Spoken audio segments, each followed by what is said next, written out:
नमस्ते, है कृष्णा। तो आज का टॉपिक है सुबह-सुबह की उनकी दिल की बातें। 31 दिसंबर यानी कि साल का आखिरी दिन, रविवार के लिए हम कर रहे हैं रीडिंग। हमारे सामने है 3 ऑब्जेक्ट्स, टैरो है, फॉर्च्यून कुकीज़ और ये है ओरेकल। रीडिंग शुरू करने से पहले चैनल को सब्सक्राइब ज़रूर कीजिए। मोस्ट इम्पोर्टेंटली ध्यान करना, मैनिफेस्टेशन करना मत भूलिए। आपको आपके सवालों के जवाब वहाँ पे मिल जाएँगे। दूसरी ज़रूरी बात, जनरल रीडिंग है, so keep an open mind, ठीक है? बहुत सारी चीज़ें आपसे कनेक्ट हो भी सकती हैं और कुछ नहीं भी। साथ में जहाँ पर भी मेजर अरकाना आता है तो ऐसी बहुत सारी चीज़ें होती हैं जिनका हमें लॉजिकल जवाब नहीं मिलता। वहाँ पे मेजर अरकाना स्पिरिचुअली आध्यात्मिक रूप से भी हमें गाइडेंस देता है। ठीक है, tarot is a tool of guidance, तो इसे ध्यान में रखें। हर एक के लिए अलग अलग चीज़ें होती हैं तो आप उसे ध्यान में रख सकते हैं।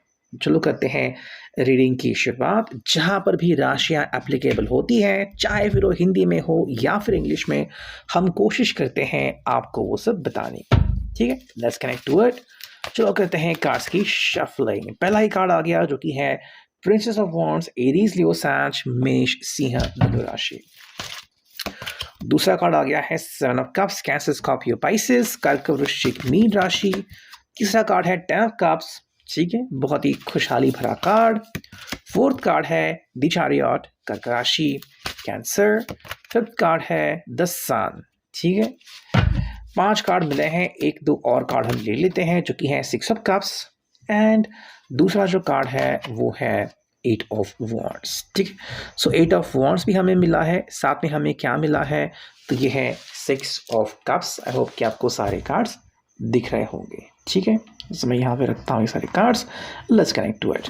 देखो, शुरुआत करते हैं प्रिंसेस ऑफ वॉन्ड्स से और हम यहाँ पे कह सकते हैं कि कहीं ना कहीं पर्सन की जो इच्छा है वो जाहिर है, ठीक है।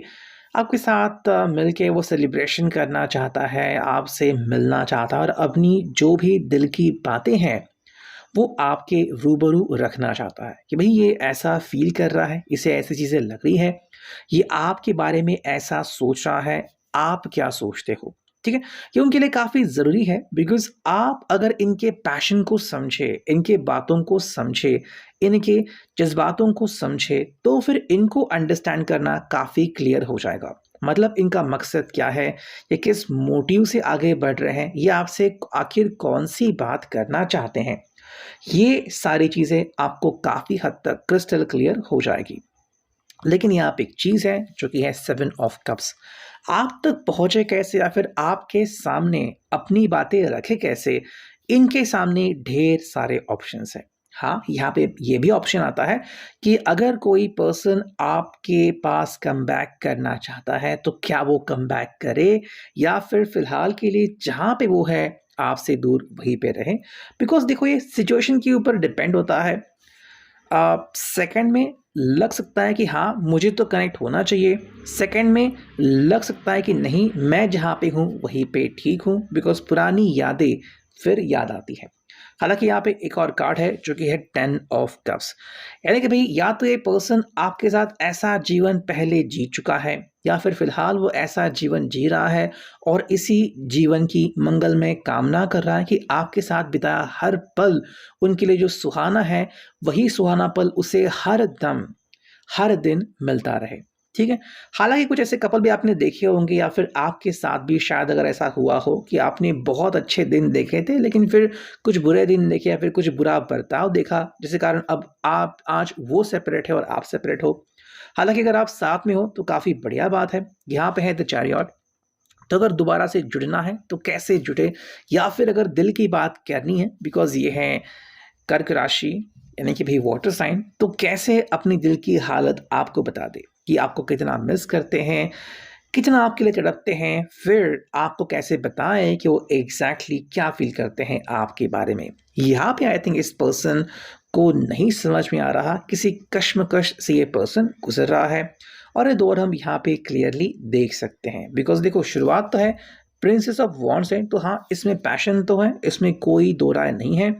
ये एक्चुअली आपसे कनेक्ट करना चाहता है और इस पैशन को आप फिजिकल लेवल पे अट्रैक्शन को भी ले सकते हो, या फिर ऐसी पैशन कि सिर्फ आप ही वो पर्सन हो जिनसे ये मिलना चाहते हैं और किसी को भी नहीं। हालांकि यहाँ पे है स्टार और इनकी विश, इनकी इच्छा हमें यहाँ पे दिखती है कि भाई आप ही के साथ वो जुड़ना चाहते हैं। अगर ये चाहते हैं कि कोई उनका जीवन साथी बने तो आप ही वो पर्सन हो, ऐसी उनकी मंगलमय कामना होते हुए हम देख सकते हैं। नेक्स्ट है 6 ऑफ कप्स, तो हाँ यहाँ पे आपसे वो हेल्प एक्सपेक्ट करते हैं या फिर सपोर्ट, कि अगर इस पड़ाव में भी कुछ कमियां हैं या फिर परिस्थिति आप दोनों के फेवर में नहीं है, तो कहीं ना कहीं आप इनकी हेल्प जरूर करोगे इस परिस्थिति से बाहर निकलने के लिए, ताकि फिर दोनों मिलके अपना जीवन सही से गुजार सके। ठीक है, तो एक्सपेक्टेशंस है कि आपसे हेल्प मिल जाए। साथ में है 8 ऑफ वॉन्ड्स, तो कहीं ना कहीं फिर वो जज्बाती हो जाते हैं और फिर अपना डायरेक्शन है वो खो देते हैं। तो इसीलिए इनका कहना है कि जब ऐसा होता है तो आपकी हेल्प एक्सपेक्ट करते हैं, लेकिन अगर आप ही खुद उनको सवाल पूछने लगो या फिर उनको कहने लगे कि भाई आप क्यों नहीं खुद ट्राई करते, आप क्यों नहीं खुद इस परिस्थिति से बाहर निकलते, कई दफ़ा किसी एक सिंगल पर्सन के लिए ये करना बहुत मुश्किल होता है। बिकॉज अगर वो बहुत सारे इश्यूज से घिरा हुआ है, फैमिली से हो, फ्रेंड से हो, रिश्तेदारों से हो, तो फिर किस किस का जवाब ही देता फिरेगा। ऐसे में उसको एक ऐसा सपोर्ट चाहिए जो चाहे जो भी हो जाए इसको हमेशा सपोर्ट करता रहेगा। अगर आपसे ये सपोर्ट मिलता है उसको, ये उसके लिए बहुत खुशी की बात है। अगर नहीं मिल रहा तो फिर ये उसके लिए बहुत बड़ा एक मुश्किल में सफ़र बन जाता है। नेक्स्ट हम देखते हैं यहाँ पे फॉर्चून कुकी से हमें क्या रीडिंग मिलती है, क्या है आज का फॉर्चून। Let's see. पहला कार्ड आ गया है प्रॉपर्टी। तो कहीं ना कहीं शायद प्रॉपर्टी का इश्यूज चल रहा है और इस इशू को लेके ये पर्सन थोड़ा सा बौखलाया हुआ है। मे बी शायद उसको लग रहा था कि काफ़ी अच्छे रिटर्न्स मिलेंगे, या फिर किसी ने इसके साथ हेरा फेरी की है और उसी चीज़ का इशू चल रहा है इसकी जीवन में। ठीक है, नेक्स्ट हम देखते हैं क्या हमें मिलता है। एक कार्ड, यस ये कार्ड आ गया और ये है अपॉर्चुनिटीज़।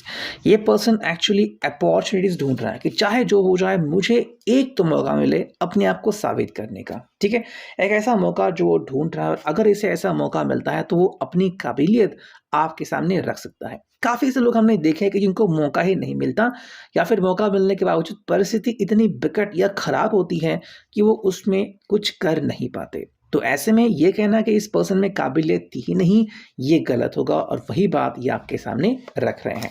ठीक है, अब देखते हैं नेक्स्ट ओरेकल से हमें क्या रीडिंग मिलती है। चलो करते हैं shuffling and here we go. पहला कार्ड आ गया है कंफ्यूजन। ये एक्चुअली किसी कंफ्यूजन अवस्था में, मतलब एग्जैक्टली क्या करे या फिर क्या डिसीजन होगा, क्या निर्णय होगा, ये उसको अब तक नहीं पता और वही बात वो आपके सामने कह रहे हैं।